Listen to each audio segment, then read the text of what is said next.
It's a bit bigger than the iPhone 13 Pro Max and a bit smaller than the iPad Pro. Do we need another device in between the iPhone and the iPad? Let's check out the iPad mini 6 today. Hi, this is David of Tech for Baba, a channel I share my experiences on how technology enhances my time with kids and family as a dad. If this is your first time here, welcome. Please consider subscribing to the channel.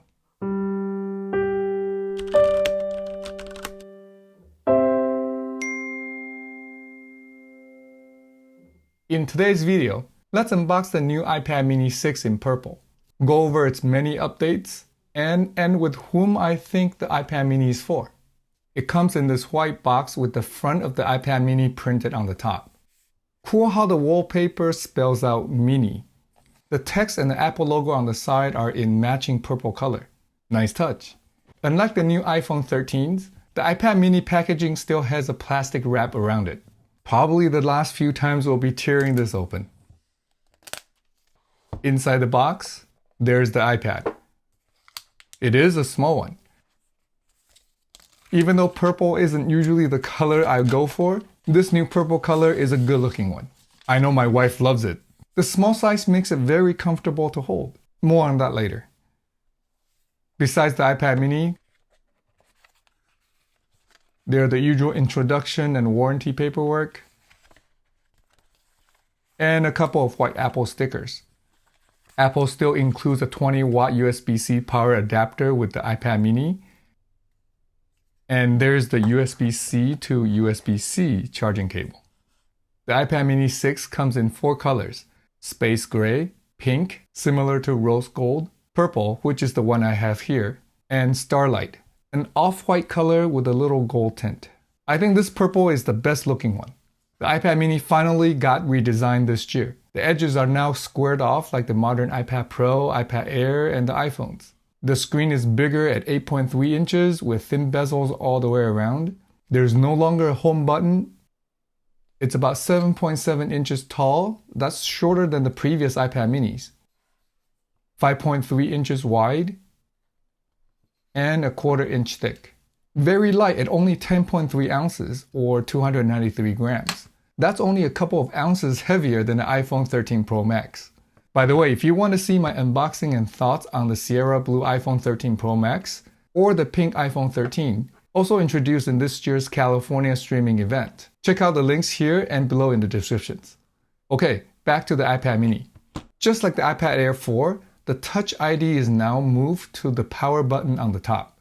Also on the top are the volume buttons. They're moved up to the top so the entire right side can now be used to attach the Apple Pencil too. It takes some getting used to. I find myself feeling the edges looking for these volume buttons in the beginning. Glad this was done so Apple Pencil 2 is supported instead of Apple Pencil 1. Even though they function about the same, charging the Apple Pencil 2 is just so much more elegant than charging the Apple Pencil 1 any day.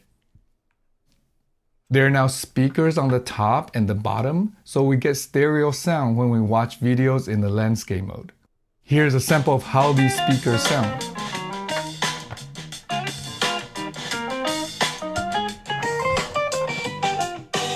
Not the loudest, but good for such a small device. Rounding out on the bottom, there's now an USB-C port, not the Lightning port. Much more convenient and flexible when connecting to different devices. The larger screen is the standard liquid retina display with both True Tone and P3 white color gamut. Its peak brightness is only 500 nits, which is adequate, but certainly not as bright compared to the 800 or 1000 nits of the new iPhone 13, especially outdoors. Folks have been noticing more jolly scrolling, where one side scrolls faster than the other on the iPad mini 6. I do see that more easily in the portrait orientation, but it's not a deal breaker for me. It doesn't bother my wife at all, so your mileage may vary. The iPad mini 6 has the latest A15 Bionic chip inside like the iPhone 13 Pro, but clock a little bit slower with smaller 4GB of RAM. It does have all 5 GPU cores, so everything feels snappy and it's great for playing games. Oh, and the front-facing camera is the latest 12 megapixel ultra-wide that supports center stage, which zooms in to keep you in the center of the frame or zooms out when others join the call. Apple has thoroughly brought the iPad mini to 2021. It's basically a smaller or mini iPad Air 4 with the latest processor and front-facing camera. Too bad it starts $100 more at $499 now. It's the best small tablet in 2021. I do wish the display is a bit brighter since I'll be using it outside more often because it's so portable.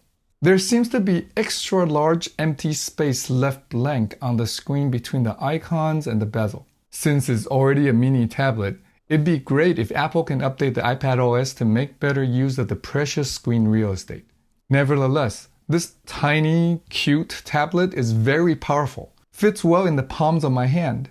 It's light, portable, very comfortable to hold and use. It's the ultimate tablet for reading a book, browsing the web, playing games handheld, taking notes,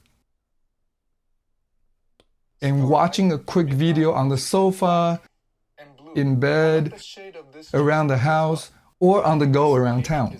So if these are the things you want to do, and you feel the iPad Air or Pros are too big, and the iPhones are too small, this iPad mini 6 will be just right for you. Thanks for watching. If you find this video helpful, I'd appreciate it if you can hit that like button and share this video with your friends. Are you considering the iPad mini 6 or have you already gotten one? I'd love to know your thoughts in the comment section below.